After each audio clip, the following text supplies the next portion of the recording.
কালকে বলেছিলাম যে ফল দিয়ে কাস্টার্ড বানাবো, সেই কাস্টার্ড বানিয়েছি, তোমাদেরকে দেখাচ্ছি বন্ধুরা।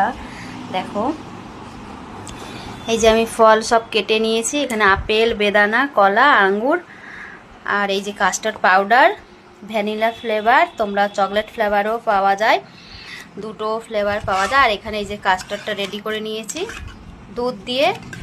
আগে দুধটা ফুটিয়ে নিয়েছি, তারপর একটু মিষ্টি দিয়েছি, আর একটুখানি ঠান্ডা দুধ রেখে দিয়েছিলাম। পাউডারটা ঠান্ডা দুধে গুলিয়ে দিতে হবে, নাহলে ডালা পাকিয়ে যাবে। এই যে এর মধ্যে এবার ফলগুলো মিক্সড করব। এরকম মিক্সড করার পর ফ্রিজে রেখে দেবো, ঠান্ডা হয়ে গেলে খেতে ভালো লাগবে, পুরো আইসক্রিমের মতন। যারা বাচ্চারা ফল খেতে পছন্দ করে না, এটা বানিয়ে দেবে, সবাই দেখবে বাচ্চারা খেতে খুব পছন্দ করবে।